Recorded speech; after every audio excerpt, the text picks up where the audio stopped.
When I first heard that there was gonna be a new Tony Hawk's game, I was, extremely skeptical. And it didn't help that it was gonna be a phone game. But I still pre-registered for it regardless in anticipation for its release. What I was mostly expecting was some run-of-the-mill generic skating game with Tony Hawk's name slapped on it for some extra profit. What I didn't expect was an actual game in the style of Pro Skater. And that would be good and all, if the game didn't suck. When you first start the game, it'll immediately request access to your files on your phone, which, you know, always puts a good taste in my mouth. And then we get to see its loading screen and, oh god, fuck, that's ugly. They just took a photo of Tony and slapped his face onto the model, but they did it so poorly that it just makes me uncomfortable. Welcome to Tony Hawk's Skate Jam. Would you like to go through the tutorial to learn the basics? Well, I'm no stranger to the Tony Hawk's franchise, so I more than know my way around the game's mechanics, but I will admit I've never played the game on a smartphone, because, I mean, why would I? That just sounds like it'd be a miserable experience. Oh, wait! Also, I'll do anything you want so long as you just promise to stop staring at me, okay? In the tutorial, Constipated Tony walks you through the basics of the game as expected, and right off the bat, this game looks like shit. And being on mobile devices is no excuse, because smartphones can handle way more graphic-intensive games nowadays. I could understand if this game was released back during the days of, like, the iPhone 3G, but this is just pitiful nowadays. The game takes you through how to move and how to use the 4 face buttons. Along with that, there's also a new mechanic that replaces the special meter called the Hawk meter. It lets you temporarily summon the spirit of Tony Hawk himself, allowing him to take host in your body to commit any number of atrocities in this world during the 10 seconds that he takes over. But, you know, I guess placing gold in that street competition is more important than holding the demons in. Also, god, that face is so ugly. He looks like a child who just got caught by his parents with a poop sock. The PlayStation 2 games had better looking characters than this. Jesus Christ. One tutorial later and we're allowed to get started with the actual game. First, we get to pick our character out of 4.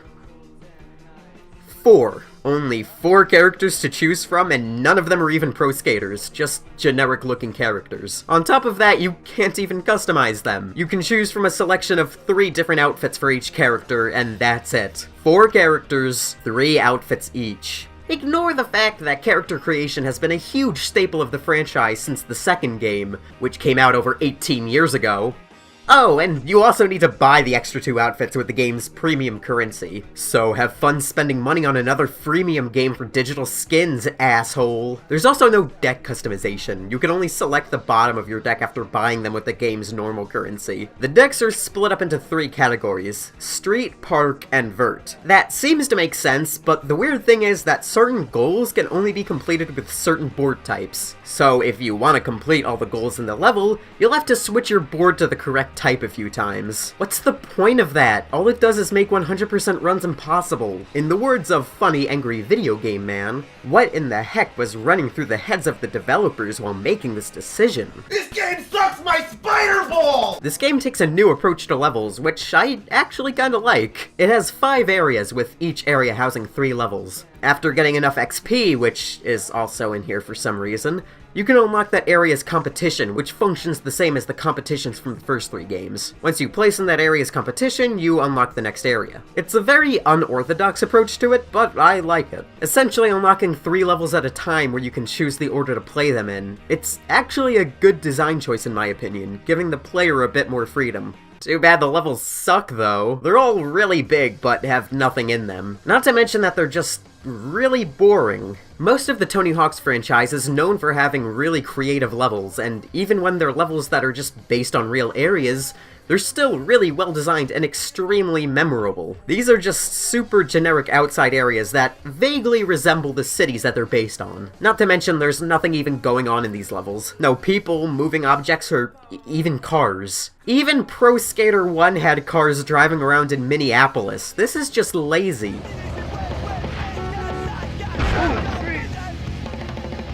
Also, remember how carefully each of the levels were created throughout most of the franchise? They were made to be skated on, with skate objects designed as normal props carefully placed in ways that not only worked perfectly well for skating around in, but also looked incredibly natural for the most part. That all gets thrown out the window here. There are just ramps and railings randomly thrown about with no consistency in either the skating aspect or the normalcy aspect. Pro Skater 1 had better level design than this, and that game is regarded as having some of the most strangely designed levels in the franchise. It's like they opened their mapping software and were just like, yeah, just throw some ramps down there, put a railing there, and you know, you could just throw some half pipes in there, who really cares? Boss, this level looks and plays terribly. You're fired. Each level has 2 score goals, a collect skate goal, except now it's collect hawk, and a goal where you collect a bunch of some object, and it's always either clocks or hawks. Nothing ever level specific. Pro Skater 1 had the go collect 5 of X, or hit 5 of X goal in each level, but at least that game had the care to make each of the goals specifically themed for the level. The rest of the goals are all really generic, like do this trick for this many points, or do this trick into this trick. Nothing level specific. No more grind the molten bucket, or bury the bully, or help the slim man, or end the segregation. All of these examples are from the third game, released over 17 years ago. You could interchange all of the goals from one level with another and it would make no difference whatsoever. Now, let me talk about the controls for a bit. I already went over the controls themselves, but how about actually using them? Well, big shock, but it's terrible. First off, actually trying to get your character to go where you want them to is a hassle on its own. It's like trying to use a wheelchair while blindfolded. Another thing is that tricks are very finicky. Sometimes you'll tap the button to do a trick and it just won't, and grinding is just flat out difficult. All of the rails in the game are really short, so it's impossible to do a long grind, and on top of that, using the balance bar is a pain. When playing a Tony Hawk's game with a controller, you can just flick your analog stick to the left or the right to keep balancing, but in this game, you need to move the on-screen analog pad all the way across this big-ass circle. It doesn't look so bad from just watching gameplay, but while trying to quickly balance yourself,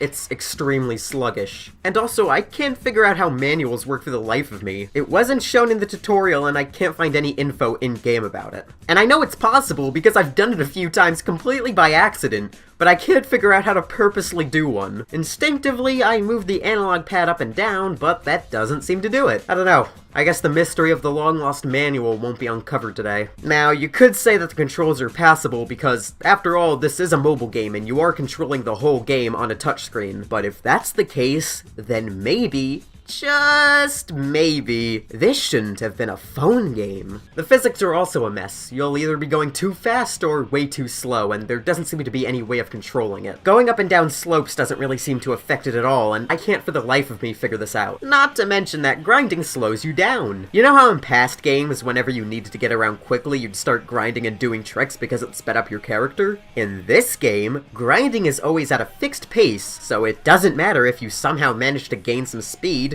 If you grind, you'll slow down. The game is also really finicky on bailing. Sometimes I bail and I can't really tell why. And other times my skater manages to ignore all known laws of physics to stay glued to their board. Like, I keep trying to make myself bail by landing sideways, but the board must be made of magnets that are forced to stick to the ground in a certain way, because as soon as I hit the ground I just go right back to facing forwards. Or how about this, where before hitting the ground, my character just decides to casually rotate themselves along the X-axis to avoid bailing. Like, yeah, that looked normal. The sides of every single object in this game are made of trampolines. Like, if you hit a wall that you're going along, you'll just kind of bounce off of it. And yeah, I could see what they were going for here, but they kind of forgot to properly program it, because it happens no matter the angle that you hit the wall from. If you even accidentally brush against the side of an object, it'll just send you barreling off in the opposite direction. Well, I guess I'm going this way now. On top of normal levels, you can also compete in online competitions for prizes. They're basically just normal Pro Skater competitions, but with other actual players instead of being ranked against other randomly generated scores. It's fine and all, probably one of the more fun aspects of the game, but I can't really tell if it's a live competition or if I'm playing against the ghost records of other players.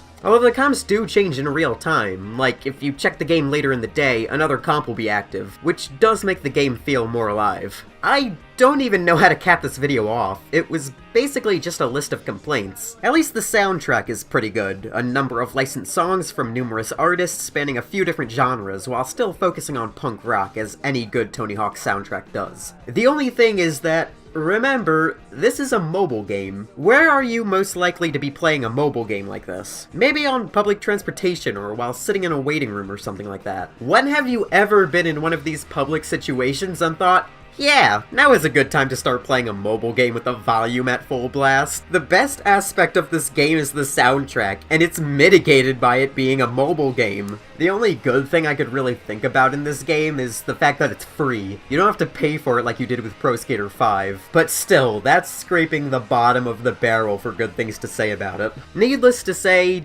don't bother downloading the game. It's just really not worth the time. This game manages to make Pro Skater 5 look appealing by comparison, and I'm pretty sure that it's common knowledge by this point that Pro Skater 5 sucks. And I'm not gonna excuse any of the game's faults on it being a mobile game, because mobile games are capable of so much more nowadays. On top of that, if being a mobile game was really gonna inhibit this game so much to the point of being awful, then it really shouldn't have even been a mobile game in the first place.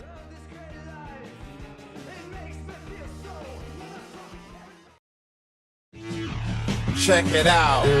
I've been waiting, playing for a long time. X amount of thoughts carried out in my mind. I turn on the TV and see crime. Script written diligently, then end on time. Push the power button, now to devour something. Opened up my fridge and found nothing. Dipped to my room with an aura of gloom. Wishing I could write another tune. But my hands are paralyzed, plus my eyes wanna shed tears, but it's not possible. There's the burden of things I couldn't bear. Feelings weren't dealt with properly, remorse follows me.